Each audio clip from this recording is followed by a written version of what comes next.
hayan escuchado el síndrome miofacial, pero es algo muy frecuente. Probablemente todos tengamos un par de puntos gatillos, pero lamentablemente no es algo que se diagnostique ni se busque tanto, y de verdad que el manejo es bien sencillo y mejora mucho el dolor, ¿ya? Esto nace de ese libro que está ahí, que es de Travel y Simon, que eran unos médicos de la realeza y empezaron como a examinar un poco a todo el linaje real y descubrieron mapas de dolor. Por eso ayer les decía que si alguien tenía dolor lo podíamos ver, porque por definición los puntos miofaciales son puntos dolorosos que se irradian, ¿ya? Tienen que irradiarse hacia algún lugar. Los otros puntos que van a encontrar son los tender points, ¿ya? Que no es lo mismo que el punto gatillo o trigger point, ¿ya? Eso es como una de las grandes diferencias. Estos dolores se producen principalmente por un desbalance en la membrana, ¿cierto? El músculo y el nervio se comunican, ¿cierto? El nervio llega al músculo y va a inervar cada una de sus fibras para que éstas se contraigan. Esa unión se llama placa motora o placa neuromuscular. Gracias. Y cuando el nervio llega a estas fibras, como lo ven ahí en ese monito, se pueden ocasionar disrupciones del neurotransmisor del músculo con el nervio. ¿Se acuerdan cuál es? ¿Cómo se comunica el nervio con el músculo? La placa. ¿Y qué neurotransmisor usa? La acetilcolina. La acetilcolina. Ya, hay muchos neurotransmisores. ¿Se acuerdan de otros?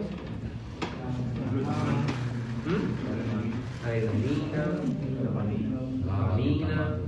dopamina, la sustancia P, el GABA, ¿cierto? El mano. Y lo más que vamos a usar nosotros como médicos, la serotonina, la adrenalina, porque son los fármacos antidepresivos y también del manejo del dolor, ¿ya? Y la acetilcolina, lo que ocurre en este proceso, como que se empieza a acumular, ¿ya? Y queda ahí en esta placa. Hay una disrupción y después esta fibra se contrae y finalmente se forma un nudo, un verdadero punto doloroso. Y este punto hace, lo voy a mostrar más adelante, aquí, un nodulito, es esto, y que también se puede prolongar en una banda tensa, ¿ya? Uno puede tener esto por múltiples factores, porque se sienta mal, porque tiene mala postura, porque tiene alguna enfermedad importante, porque tiene una operación, porque le falta fuerza, ¿ya? Lo importante de esto es que ustedes sepan diferenciarlo de otras patologías que son más complejas y sepan correctamente examinarlos, ¿ya? Entonces, este dolor fluctúa, generalmente estos puntos pueden ser muy activos. ¿Alguien le ha dolido el hombro estudiando toda la noche? Me duele el hombro, lo tengo tomado, me dio un aire, lo que sea.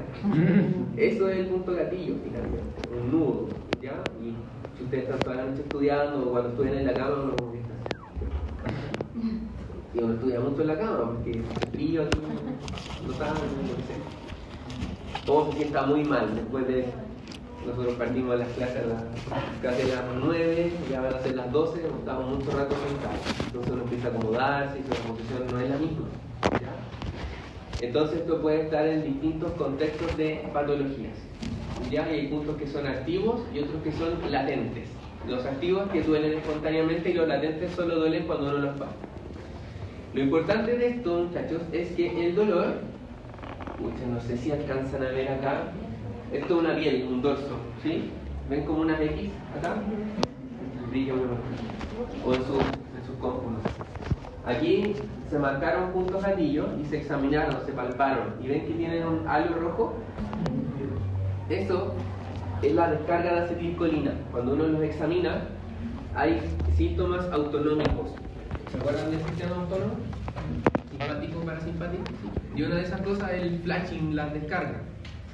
Entonces, estos síntomas que ocasionan los puntos gatillo no solamente son dolor, sino que también son sensitivos. Pacientes pueden tener hiperalgesia, el dolor se refiere, o sea que está en otro lado, y pueden haber síntomas autonómicos, como lagrimeo, coriza, salivación, cambio de temperatura, vasoconstricción o vasodilatación. Por eso se pone rojo alrededor del punto que uno toca, ¿ya? Entonces este punto gatillo es un poco más complejo, no solamente un punto doloroso, tiene síntomas sensitivos, autonómicos y también motores, ¿ya? ¿Qué lo desencadena? Traumas, lesiones, incluso estrés emocional puede desencadenar puntos gatillos. Uno se pone más tenso cuando está preocupado, angustiado, tiene una prueba, un examen, o no sabe si te fue bien o te fue mal, uno se aprieta, ¿cierto? Está muy simpático, el sistema simpático está muy arriba, aumenta la presión, ¿cierto? La frecuencia cardíaca. Y hay otros cuadros, ¿cierto?, que también lo pueden desencadenar, como deficiencia de vitaminas, etc. Aquí está el triángulo del tallo, ¿lo ven? Este es uno y este otro. Claramente están muy asimétricos. Entonces, ¿qué tiene este paciente? Escoliosis, ¿cierto? La columna tiene una desviación en el plano sagital, ¿ya? ¿Lo ven?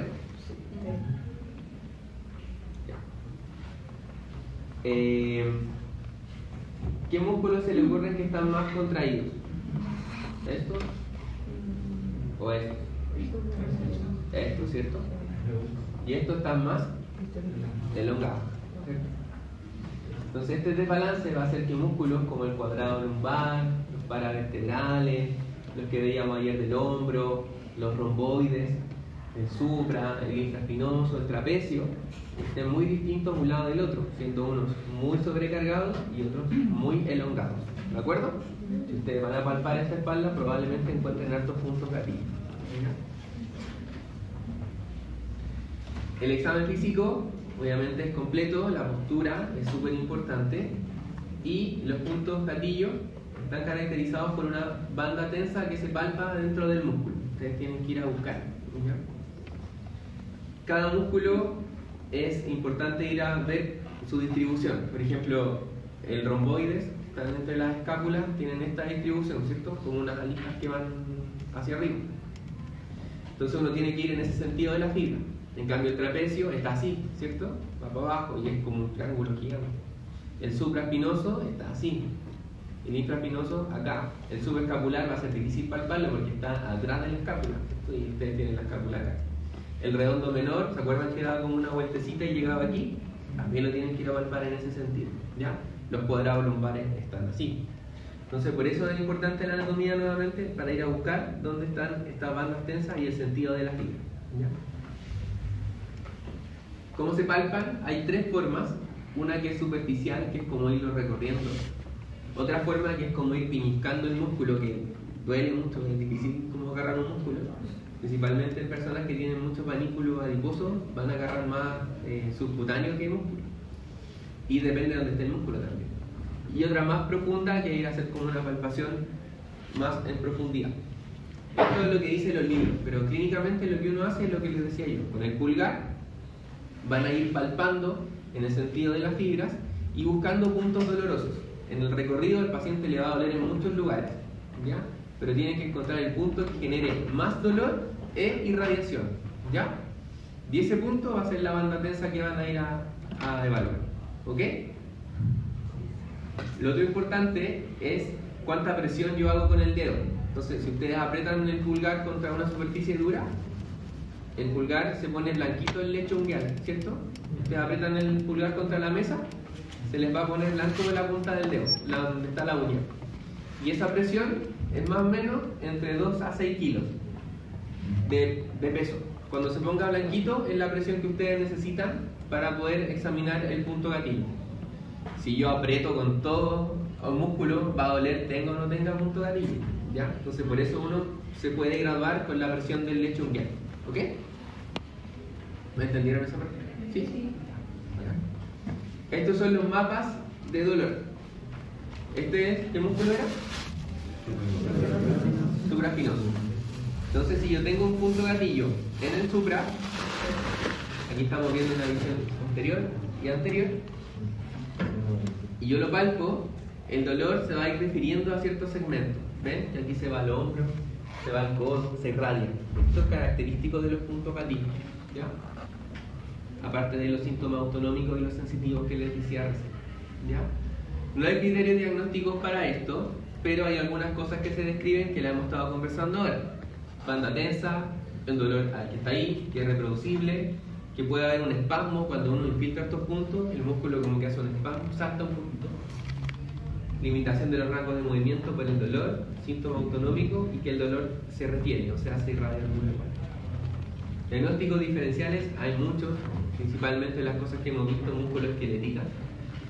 Y otras, por ejemplo, que yo les decía que existían los tender point y los trigger point.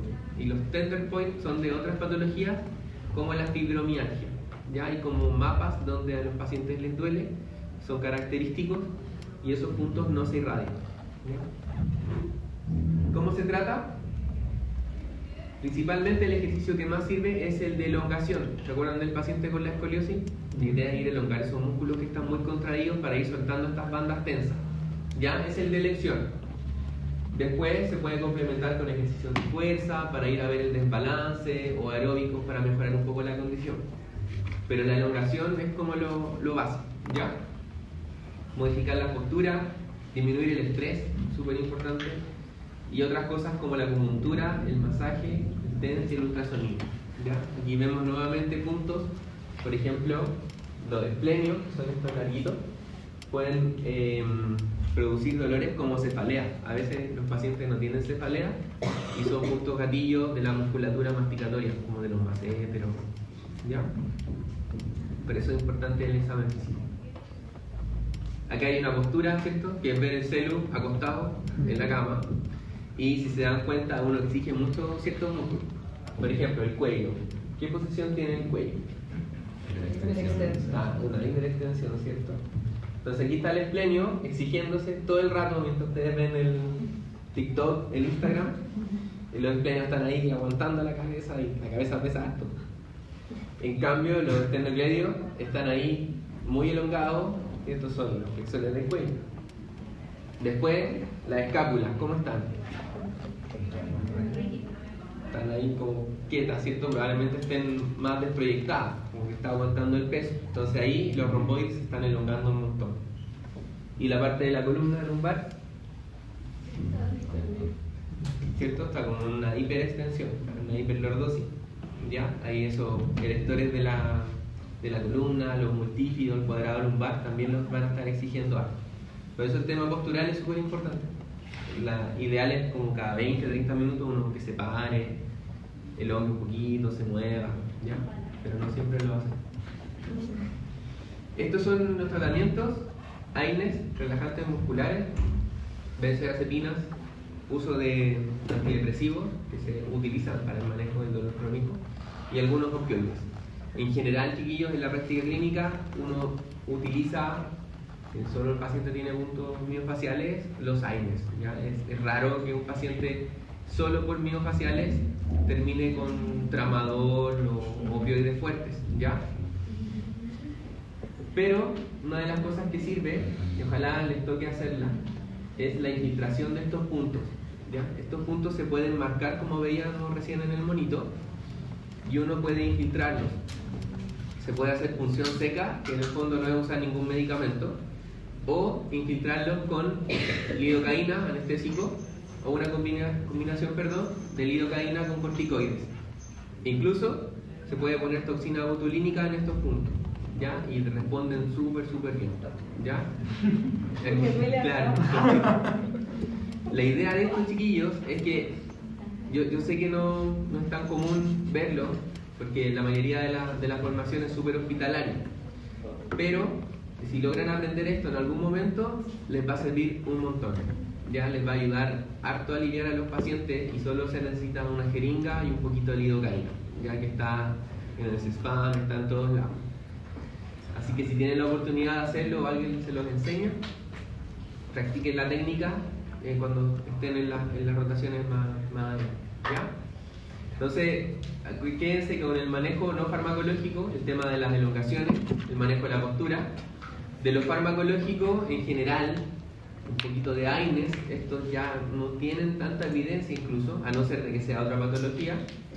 Y de la parte de intervencionismo, la infiltración con puntos gatillo sí tiene muchas. Entonces, el síndrome miofascial puede estar presente en cualquier músculo. Se presentan por estos puntos que se irradian, ¿cierto? Y tienen más de un síntoma, no son solamente motores, sino que también son autonómicos y sensitivos. El diagnóstico ayuda mucho al manejo, el diagnóstico oportuno. Si yo los detecto pronto, voy a poder hacer un manejo oportuno de los pacientes. Y lo más importante es corregir los factores que están desencadenando los miofasciales. La postura, elongar, pararse, hacer ejercicio, tener un buen balance muscular. ¿Ya? Listo, eso era. ¿Ves que era cortita? Bien. Ya, chiquillos, estamos listos por hoy.